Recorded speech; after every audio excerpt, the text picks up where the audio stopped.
পাগল মন আমার তুমি কারলা গিয়া করলা রে সুখের ঘর। উপর তলায় বাতি জলে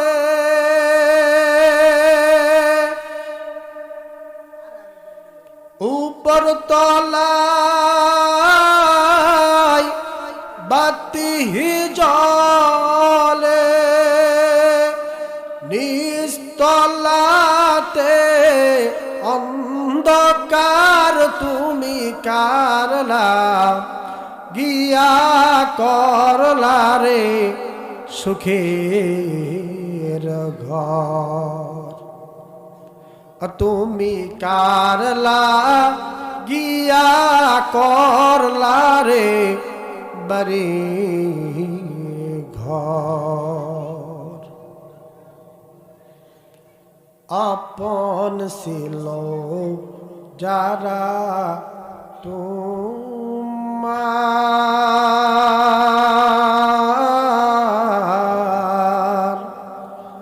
তারা দিয়ে আসবে রে কবর। দু চার দিন কেন্দে কে হো, দু চার দিন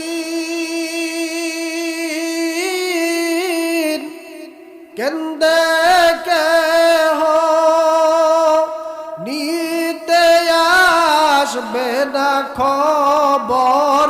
তুমি কারলা গিয়া করলা রে সুখের ঘর। তুমি কারলা গিয়া করলা রে বাড়ি ঘর। উপর তলায় বাতি জলে উপর তলায়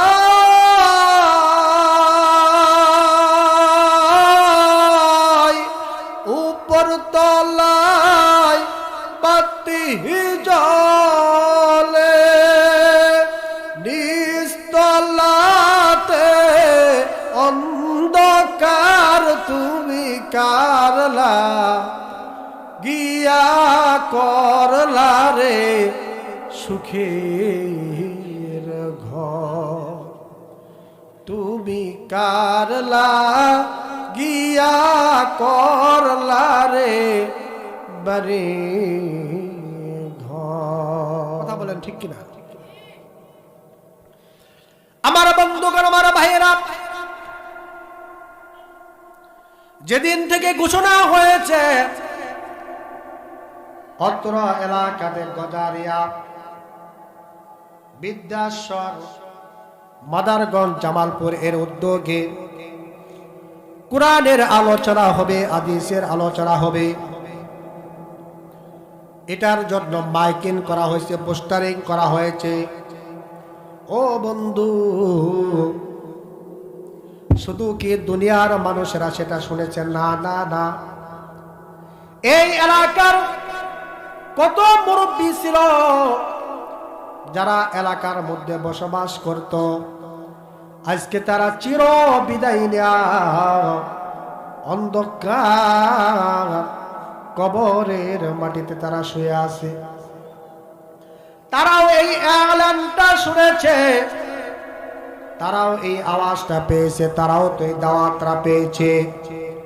বন্ধু,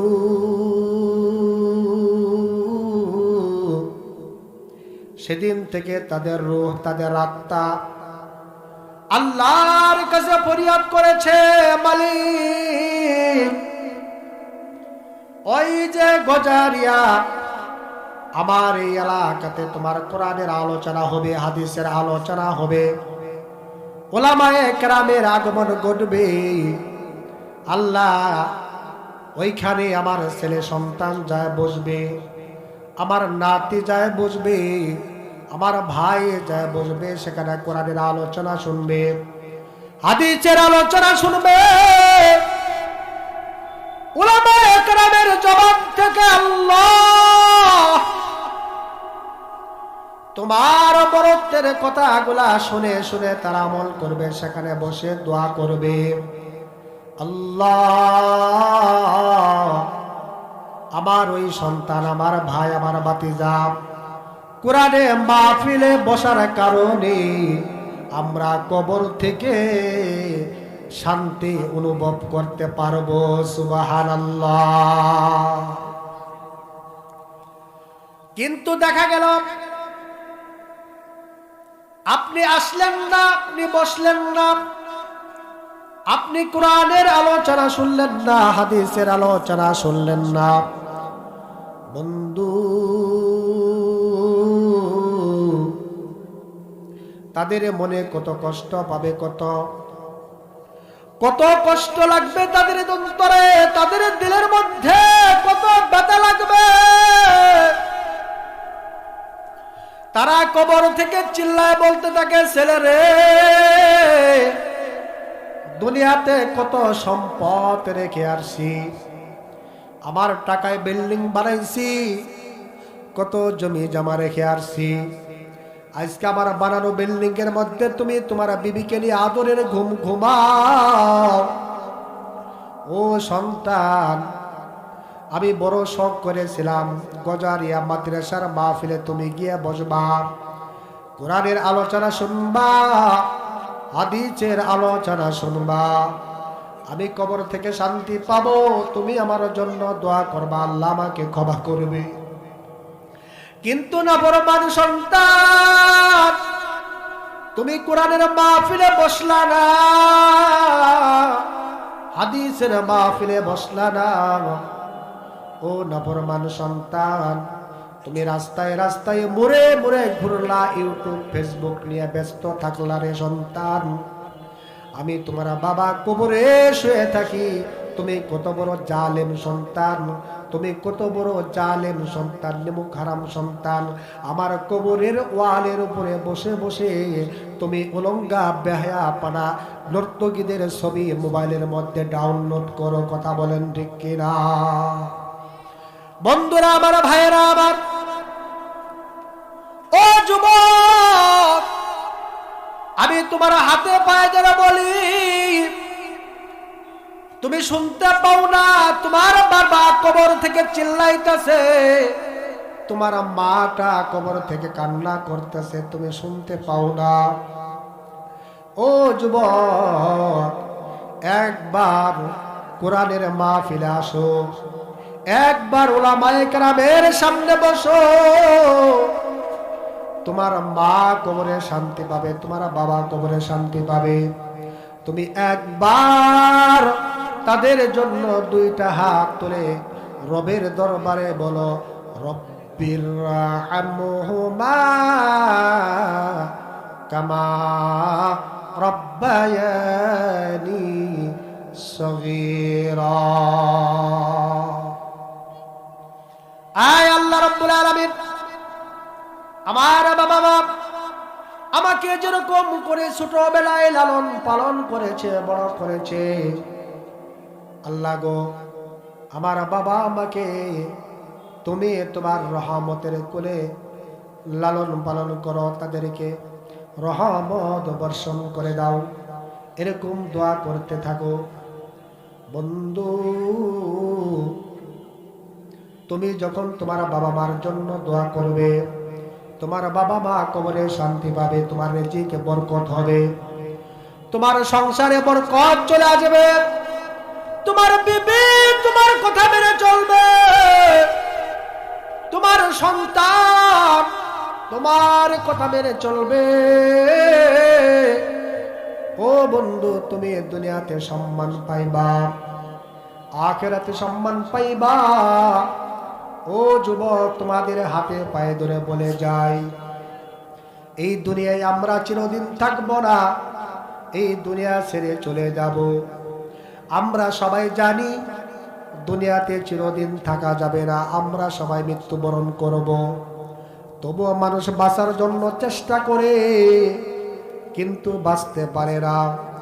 মানুষ যখন অসুস্থ হয়ে পড়ে, কত ডাক্তার, কত কবিরাজ, কত চিকিৎসা, কত ট্রিটমেন্ট, কত পেরেশানি, জমি জমা, টাকা পয়সা সব শেষ করে শুধুমাত্র একটা উদ্দেশ্য, আর কিছুদিন দুনিয়াতে আমি বেঁচে থাকবো, আর কয়টা দিন দুনিয়া দেখব। কিন্তু দেখা গেল শেষ পর্যন্ত তাকে মৃত্যু মেনেই নিতে হয়। মৃত্যুর থেকে বাঁচতে পারে না হাজারো চেষ্টা করার পরে। বন্ধু, কোন একটা মানুষ যদি চেষ্টা করে যে আমি মৃত্যুর থেকে বাঁচার চেষ্টা না করিয়া আমি গুনাহ করেছি, আমি তো জাহান্নামে হয়ে বসে আছি, আমি এখন একটু জাহান্নাম থেকে বাঁচার জন্য চেষ্টা করি, আমি জাহান্নাম থেকে আমার নামটাকে কেটে আমার নামটা জান্নাতি দপ্তরের মধ্যে লেখার চেষ্টা করি। অবশ্যই কোনো বান্দা যখন চেষ্টা করবে, এই বান্দা তার নামটা জাহান্নাম থেকে কাটিয়া জান্নাতি দপ্তরের মধ্যে লেখাইতে পারবে। চিল্লায় বলেন না সুবহানাল্লাহ। পারবে কিনা বলেন? অবশ্যই পারবে। মানুষ মৃত্যুর থেকে বাঁচার চেষ্টা করে, তবু মৃত্যুর থেকে বাঁচতে পারে না। আর ওই মানুষটা যদি জাহান্নাম থেকে বাঁচার চেষ্টা করে, অবশ্যই সে ব্যক্তি জাহান্নাম থেকে বাঁচতে পারবে। কথা বলেন ঠিক কিনা বন্ধুরা আমার? এই জন্য আমরা মৃত্যু থেকে বাঁচার চেষ্টা না কইরা আসুন কিভাবে জাহান্নাম থেকে বাঁচা যায়। বন্ধুরা আমার, ভাইয়েরা আমার, আমরা যখন কোন মানুষকে কবরে দাফন করি,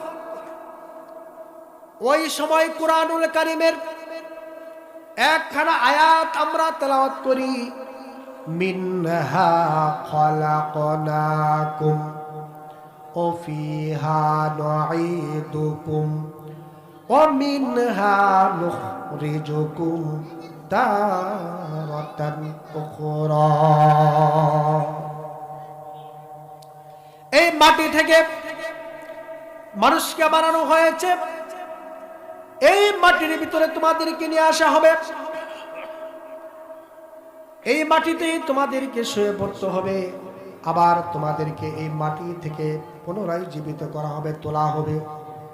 বন্ধু, এটা হলো মাটির নিচের কথা।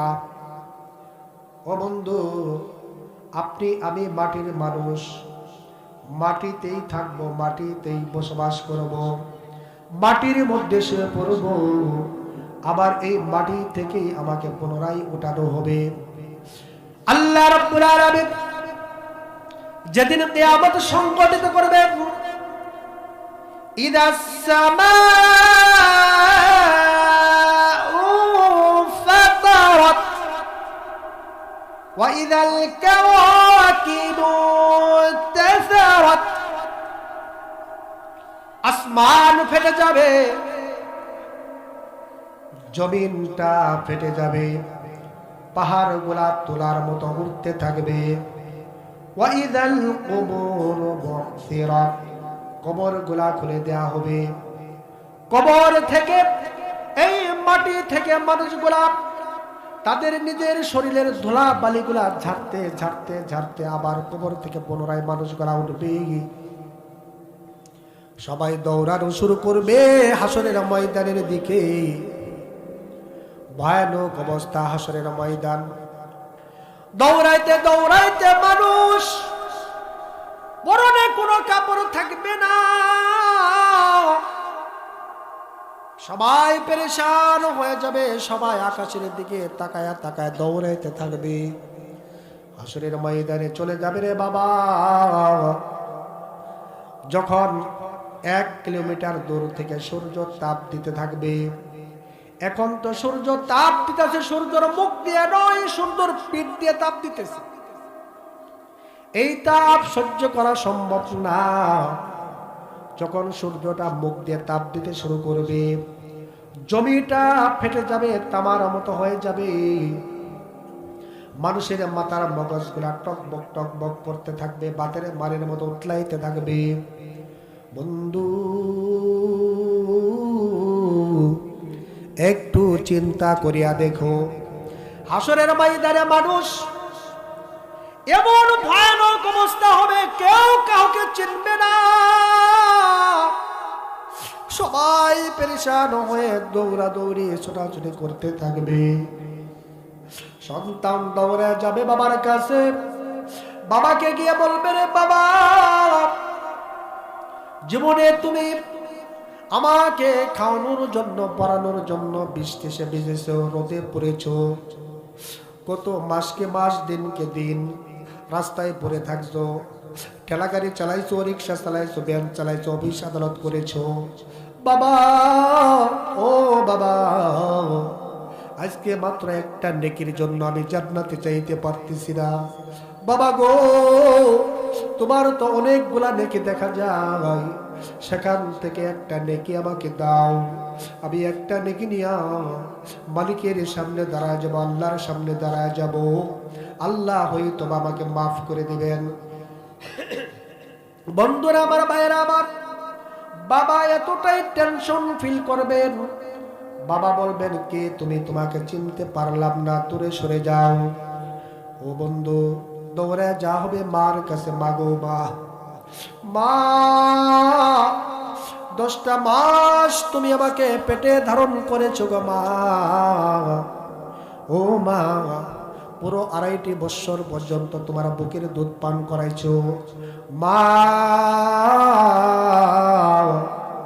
আমার যদি অসুখ হয়ে যাইতো, আমি অসুস্থ হয়ে পড়লে সারা রাত তুমি আমার শীতানে বসে বসে রাত্রা পার করে দিছো। ও মা, যদি রাত্রির বেলায় শীতের কনকনা শীতের মধ্যে বিছানায় প্রস্রাব করে দিয়েছি, বিছানাটা ভিজিয়ে ফেলছি গো মা, তুমি ওই ঠান্ডা ভিজা বিছানার মধ্যে শুয়া আমাকে তুমি বুকের উপর আগলে নিয়ে রেখেছিলা।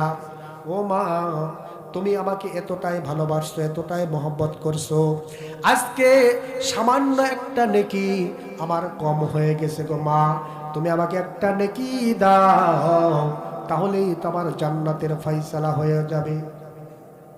মা বলবে, কে তুমি? চিনতে পারলাম না, দূরে চলে যাও। দুনিয়াতে আমার কোনো সন্তান ছিল না, তুমি কে? আমি তোমার নিজের চিন্তায় বাঁচি না, তোমাকে কখন তোমার জন্য কি করব, তোমাকে নেকি দিবার মতো সাধ্য আমার নাই। বন্ধুরা আমার, ভাইয়েরা আমার, আমি আপনাদেরকে বলতেছি, গভীর মনোযোগ দিয়ে শুনেন কথাগুলা। জীবনে অনেক ওয়াজ শুনেছেন, অনেক বক্তার ওয়াজ শুনেছেন, শুধু কণ্ঠ দেখলে হবে না। বাবারে কি বলতাছে সেই কথাগুলা শোনো। কণ্ঠ শোনার জন্য, কান সুখ করার জন্য আসলে হবে না, হেদায়েতের উদ্দেশ্যে সামনে বসতে হবে। কথা বলেন ঠিক কিনা? বন্ধু, মনে মনে এমনটা নিয়ত করে নাও যে আলেমদের জবান থেকে, বক্তার জবান থেকে কি ওয়াজ করে, কি নসিহত করে, সেটা শুধু আমার কানের সুখের জন্য শুনবো না, সেটা যেন আমি দিল দিয়া কথাগুলা গ্রহণ করতে পারি এবং আমি সামনের জিন্দেগিতে সেটা যেন আমলে পরিণত করতে পারি। এরকম নিয়ত করা যাবে কিনা বলেন? এরকম নিয়ত সবাই করবেন তো ইনশাআল্লাহ?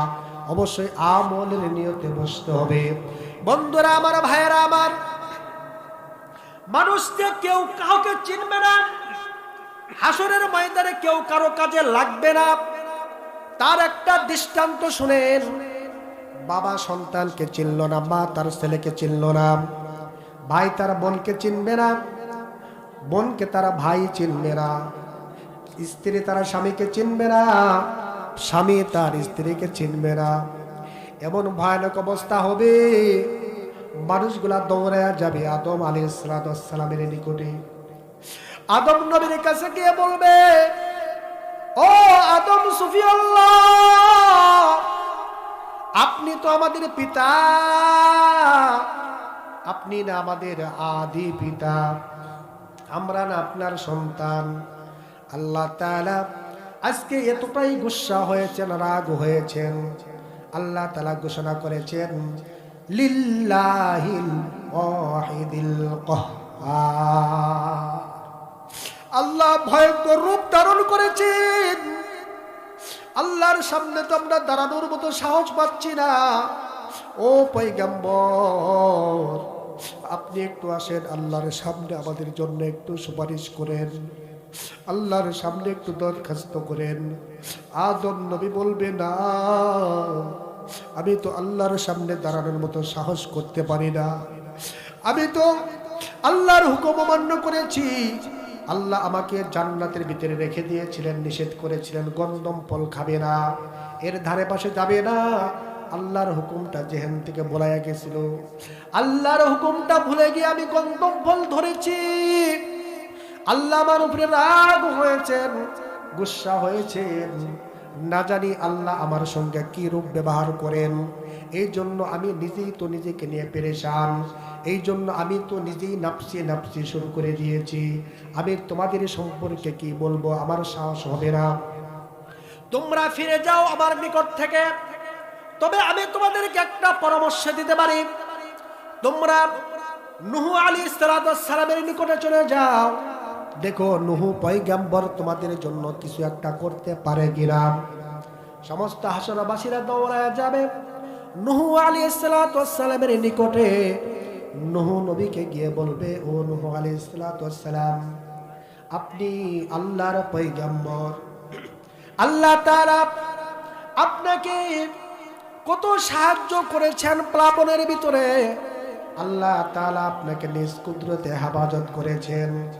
ও পয়গম্বর, আজকে তো হাসরের ময়দানে আল্লাহ তাআলা ভয়ঙ্কর রূপ ধারণ করেছেন। এমন কঠিন মুসিবতে, এমন ভয়ানক অবস্থায় আল্লাহর সামনে কথা বলার মতো কেউ সাহস পাচ্ছেন না। ও পয়গম্বর, আপনি আসুন, আমাদের জন্য একটু শাফায়াত করুন। হযরতে নূহ আলাইহিস সালাম বলবেন, না না না, আমি তো নবী হয়ে দুনিয়াতে আসছিলাম, কিন্তু আমার জন্মদাতা সন্তান, আমি নবী হওয়া সত্ত্বেও আমার সন্তানটা কাফের ছিল, বেদিন ছিল। আমার সন্তান আমার কথা মানে নাই। ও হাসরবাসী, আমি আল্লাহর সামনে দাঁড়াইতে পারবো না। আল্লাহ যদি ধরে বসে, ও নূহ, তোমাকে আমি পয়গাম্বরি দান করেছি, নবুয়ত দান করেছি, অথচ একজন কাফের তোমার সন্তান কাফের হয়ে গেল, আমি আল্লাহকে স্বীকার করলো না। এই জন্য আমি নিজের চিন্তায় বাঁচি না, আমি তো নিজেই নাপছি নাপছি শুরু করে দিয়েছি। আল্লাহর সামনে কি নিয়ে দাঁড়াবো? তোমরা চলে যাও হযরতে ইব্রাহিম আলাইহিস সালামের নিকটে। লোকগুলা হাসরবাসী সবাই যাবে হযরতে ইব্রাহিম আলাইহিস সালামের নিকটে। ইব্রাহিম আলাইহিস সালামের নিকটে গিয়ে বলবেন, ও পয়গম্বর, আল্লাহ তাআলা আপনাকে খলিলুল্লাহ উপাধি দান করেছিলেন। আল্লাহ আপনাকে খলিলুল্লাহ উপাধি দান করেছিলেন কারণ আপনার জীবনে আপনি যা করেছেন আল্লাহকে খুশি করার জন্য করেছেন। আল্লাহ আপনাকে বেশি ভালোবাসেন, আল্লাহ আপনাকে বেশি মহব্বত করেন। ও পয়গম্বর, আল্লাহর সামনে আপনি আমাদের জন্য একটু শাফায়াত করেন। হযরতে ইব্রাহিম আলাইহিস সালাম বলবেন, না না না, কারণ হলো আমি আল্লাহর সামনে দাঁড়াইতে পারবো না। যেদিন সমস্ত কাফেররা মূর্তি পূজা করতে গিয়েছিল, সবাই উৎসব পালন করতেছিল, সেদিন আল্লাহকে বাদ দেয়া মানুষ মূর্তিকে পূজা করতে শুরু করেছিল। আমি নবী হিসাবে মানসিকভাবে সুস্থ ছিলাম না, অসুস্থ হয়ে গিয়েছিলাম। সেদিন আমি ওই মূর্তি ভাঙ্গে চুরমার করেছি। আর লোকেরা আমাকে জিজ্ঞাসা করেছিল কে ভাঙছে। আমি বলছি তোমরা তোমাদের খোদাকে জিজ্ঞাসা করো। আমি সেদিন মানসিকভাবে অসুস্থ ছিলাম, আমি শারীরিকভাবে সুস্থ ছিলাম। না জানি আল্লাহ সেই কথাটা আমার মিথ্যা ধরে নেয় কিনা, আমি আল্লাহর সামনে সেই বিষয়ে জবাবদিহি হতে হয় কিনা। এই জন্য আমি নিজেই পেরেশানির মধ্যে আছি। আল্লাহর সামনে কোন মুখটা নিয়ে দাঁড়াবো? আল্লাহ যদি আমাকে ধরে বসে, এই জন্য নাফসি নাফসি করতেছি।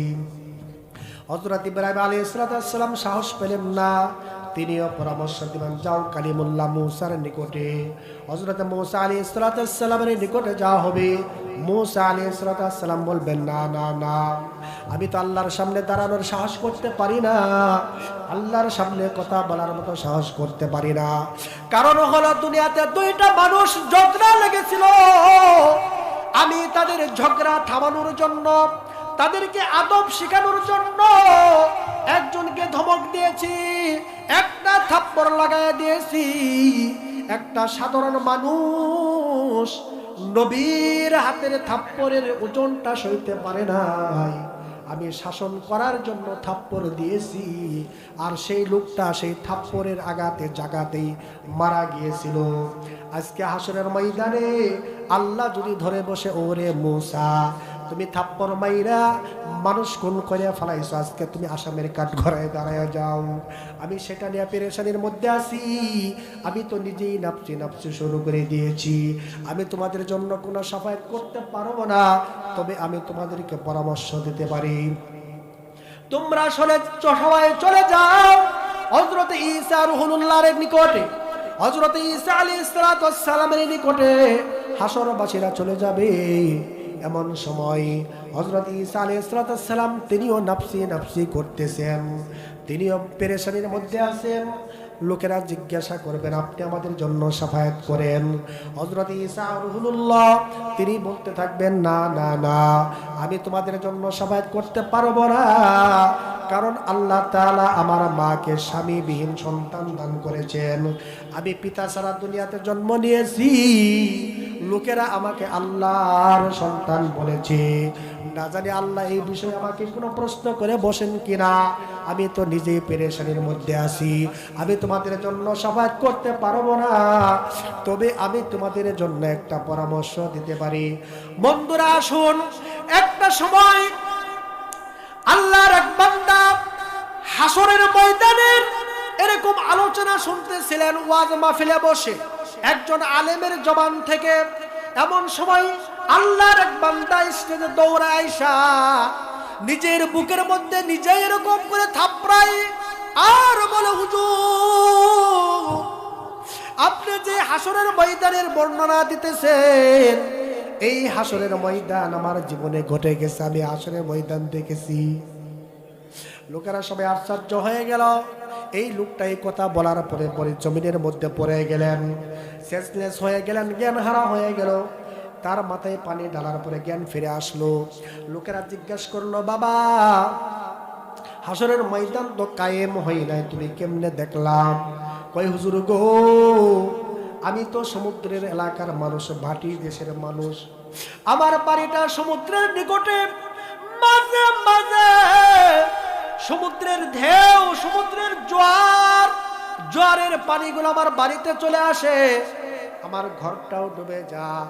একটা দিন বিকেল বেলা আমার 4 বছরের একটা ছেলে সন্তান নিয়া এবং আমার বিবি রান্না করে রান্না করতেছে, আমি বাড়ির উঠানের মধ্যে বসে একটা চাটাই বানাইতেছি।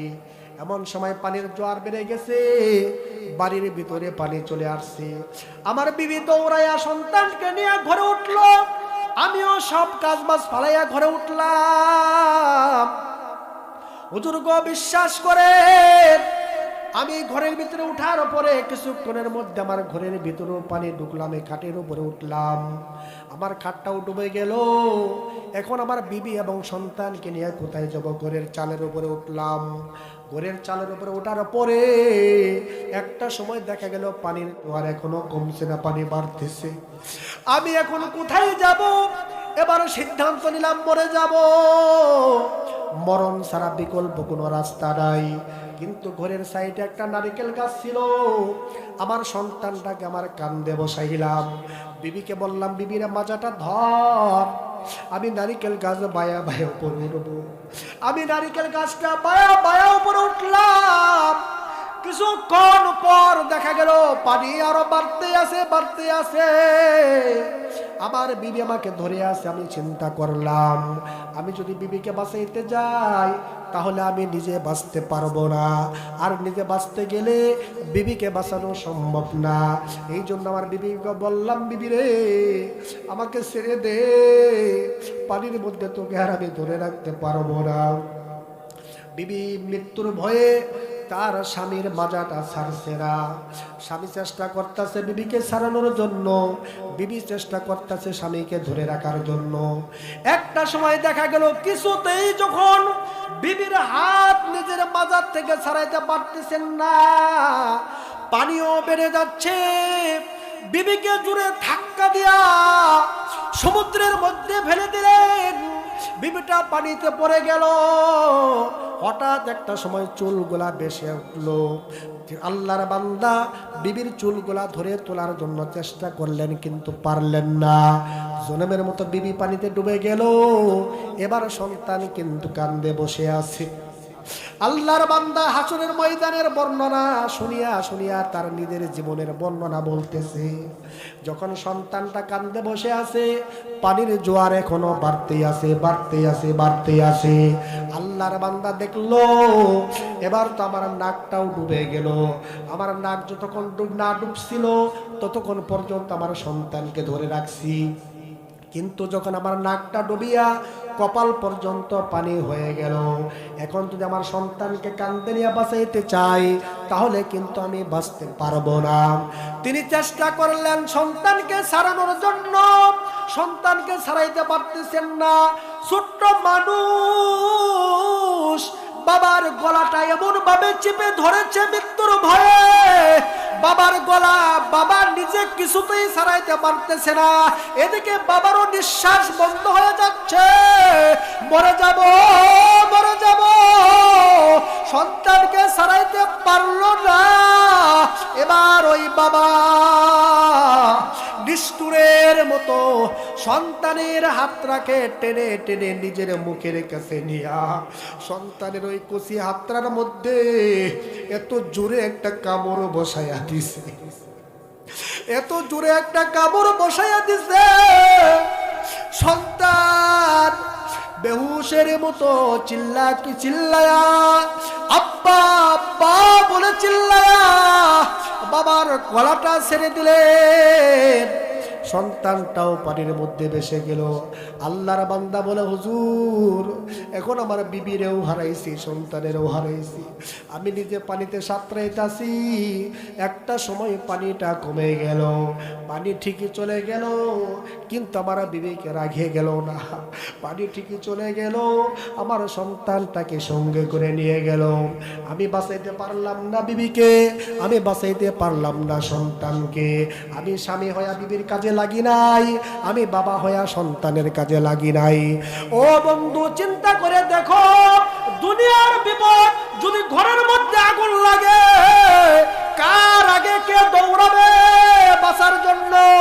কারো চিন্তা কেউ করবে না। একটা বিষধর সাপ যদি এখানে আসে, বাবাও দৌড়াবে, ছেলেও দৌড়াবে, সাপের ছোবল থেকে বাঁচার জন্য কেউ কারো চিন্তা করে না। বন্ধুরে, তোমাদেরকে অনুরোধ করে বলি, তোমার ইবাদত তোমার কাজে লাগবে, তোমার ঈমান তোমার কাজে লাগবে। ও বন্ধু, একটু চিন্তা করিয়া দেখো, হাসরের ময়দানে আমি যেই কথা বলতেছিলাম, হাসরবাসীরা আদম নবীর কাছে গেলেন, আদম নবী বললেন নাফসি নাফসি। নূহ নবীর কাছে গেলেন, নূহ নবী বললেন নাফসি নাফসি। মানুষগুলা চলে গেলেন ইব্রাহিম নবীর কাছে, বললেন নাফসি নাফসি। মানুষগুলা চলে গেলেন ইব্রাহিম নবীর কাছে, বললেন নাফসি নাফসি। মানুষগুলা চলে গেলেন হযরত মূসা আলাইহিস সালামের কাছে, হযরত মূসা আলাইহিস সালাম বললেন নাফসি নাফসি। মানুষগুলা চলে গেলেন হযরত ঈসা রুহুল্লাহর নিকটে, হযরত ঈসা রুহুল্লাহ বললেন নাফসি নাফসি। ও বন্ধু, আমার দরদের নবী, রহমতের নবী, আমার মায়ার নবী, হাসরের দিন সমস্ত নবীরা সবাই বলবে নাফসি নাফসি, আর আমার রহমতের নবী বলবে ইয়া হাবলি ইয়া উম্মতি। চিল্লায় বলেন না সুবহানাল্লাহ। বন্ধুরা আমার, ভাইরা আমার, আদম নবী হাসরের ময়দানে সমস্ত মানুষ দাঁড়ায় থাকবে, বিচার দেখতে থাকবেন। আদম নবী তাকায় তাকায় বিচার দেখবেন তার সন্তানদের। মসজিদের গম্বুজের চেয়ে মিনারটা কিন্তু উঁচা বেশি হয়, ঠিক কিনা? আদম আলাইহিস সালাম উঁচা একটা মিনারের মতো হাসরের একটা কোণারে দাঁড়ায় থাকবেন। তিনি দেখতে পারবেন কোন নবীর উম্মত জান্নাতে যাইতেছে, কোন নবীর উম্মত জাহান্নামে যাইতেছে, তিনি দেখতে পারবেন। বন্ধুরা একটু চিন্তা করে দেখেন, খেয়াল করে দেখেন, গভীর মনোযোগ দিয়ে শুনেন। কিছু মানুষকে জাহান্নামের ফেরেশতারা হাতে পায়ে বেড়ি লাগাইয়া, রশি লাগাইয়া টেনে টেনে তাদেরকে জাহান্নামের দিকে নিয়ে যাওয়া হচ্ছে। তারা জাহান্নামে যেতে চাচ্ছে না, তাদেরকে ধাক্কা দিয়ে নিয়ে যাইতেছে। ওয়াসিকাল্লাযীনা কাফারু ইলা জাহান্নামা যুমারা। কাফেররা জাহান্নামে যেতে চাইবে না, তাদেরকে ধাক্কা ধাক্কা জাহান্নামে নিয়ে যাওয়া হবে।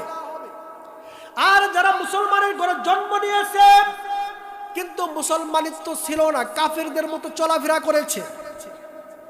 একটা হিন্দু সারাদিন সকাল থেকে শুরু করে যা যা করছে, আপনি মুসলমান নামে আপনিও তাই তাই করছেন।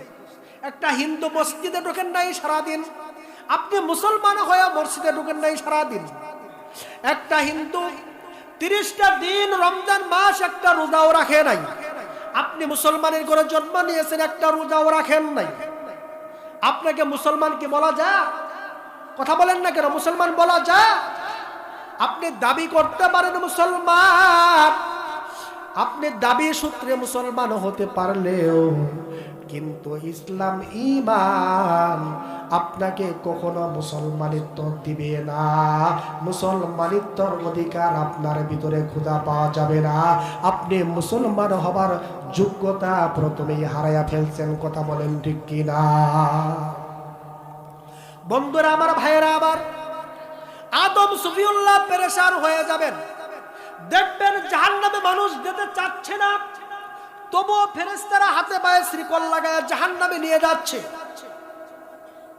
আদম নবী পেরেশান হয়ে বলবেন ইয়া আহমদ, কারণ আর কোন নবী আল্লাহর সামনে কথা বলার মতো সাহস পাবে না।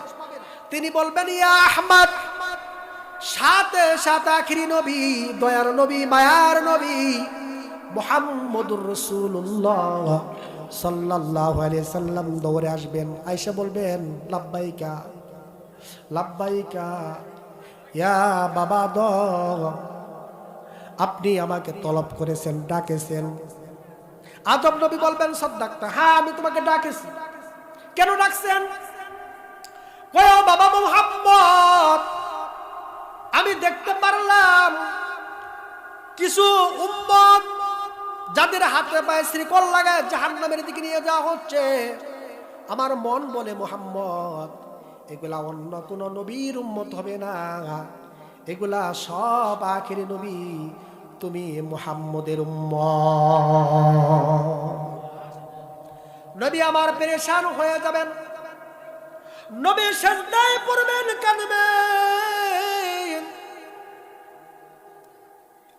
নবী সিজদায় পড়ে ইয়া হাবলি ইয়া উম্মতি বলে কাঁদতে শুরু করবে। আমার আল্লাহ রব্বুল আলামিন নবীকে ডেকে ডেকে বলবেন, ও আমার পয়গম্বর, আমি আপনাকে হাউজে কাউসার দান করেছি, মাকামে মাহবুব। আমি আপনাকে জান্নাত দান করেছি, আপনাকে কাউসার দান করেছি। পয়গম্বর, আজকেও তো আপনার কান্নার দিন নয়, হাসির দিন, খুশির দিন, আনন্দের দিন। আপনি কেন কান্দেন? ও পয়গম্বর, আপনি যখন কান্দেন, আপনার কান্না আমি বরদাস্ত করতে পারি না, সহ্য করতে পারি না। পয়গম্বর, আপনি কান্না থামান। আল্লাহর নবী বলবেন, আল্লাহ গো, কেমনে কান্না থামাবো? আমি দেখলাম মালিক ফেরেশতা, জাহান্নামের দায়িত্বশীল মালিক ফেরেশতা আমার উম্মতদেরকে হাতে পায়ে শিকল লাগায়া জাহান্নামের দিকে টেনে টেনে নিয়ে যাচ্ছে। ওদিকে জাহান্নাম ভয়ঙ্কর আওয়াজ দিয়া হাসরের ময়দানের দিকে বারবার ছুটে আসতে চায়। হাসরের ময়দানের মানুষগুলা ভয়ে তাদের জিহ্বাটা নাভি পর্যন্ত ঝুলতেছে জাহান্নামের গর্জনের আওয়াজে। মানুষের কলিজাটা মুখের নিকটে, মুখের ভিতরে চলে আসবে, এত ভয়ঙ্কর আওয়াজ। জাহান্নাম বারবার হাসরের ময়দানের দিকে হাসরবাসীদেরকে গ্রাস করার জন্য আসতে চায়। এমন ভয়ঙ্কর জাহান্নামের দিকে আমার উম্মতদেরকে নিয়ে গেল, আমার উম্মতদেরকে নিয়ে জাহান্নামে ফালাইল। আর আমি রহমতের নবী হইয়া কেমনে সহ্য করি, কেমনে সহ্য করি গো আল্লাহ। আমার কান্না আমি থামাইতে পারি না গো আল্লাহ। নবী হইয়া উম্মতের কষ্ট সহ্য করতে পারি না। আমার আল্লাহ রব্বুল আলামিন ফেরেশতাদেরকে ডেকে ডেকে বলবেন, ও জাহান্নামের ফেরেশতা, ও মালিক এদিকে আয়। এই যে একটা কৌটা দিলাম, একটা শিশি দিলাম, এই শিশির মুখটা খুলো, আঙ্গুলটা ঢুকাও। এই কৌটার ভিতরে আঙ্গুল ঢুকাইলে তোমার আঙ্গুলের মাথায় এক ফোঁটা পানি চলে আসবে। ওই এক ফোঁটা পানি নিয়া তুমি জাহান্নামের মধ্যে এরকম করে ছিটায়া দাও। হযরতে মালিক ফেরেশতা জাহান্নামের মধ্যে ওই কয়টার পানিটা এক বিন্দু ছিটায়া দিবেন। ছিটায়া দিবার সাথে সাথে জাহান্নামের আগুন নিভে ঠান্ডা হয়ে যাবে। আগুনের মধ্যে এক বিন্দু পানি ছিটায়া দিবার সাথে সাথে জাহান্নামের আগুন নিভে গেল। আল্লাহ গো, এটা দুনিয়ার কোন সাধারণ পানি নাকি? এটা কি আরব মহাসাগরের পানি? এটা কি বঙ্গোপসাগরের পানি? এটা কি আটলান্টিক মহাসাগরের পানি? আল্লাহ, এটা কি হাউজে কাউসারের পানি? না এইটা জমজম কুবের পানি বা আবু হায়াতের পানি? আমার আল্লাহ তাআলা বলবেন, ও পয়গম্বর, এটা দুনিয়ার কোনো সাধারণ পানি নয়, এটা দুনিয়ার কোনো নদী নালা সাগর সমুদ্রের পানি নয়। এটা হলো ওই পানি আমার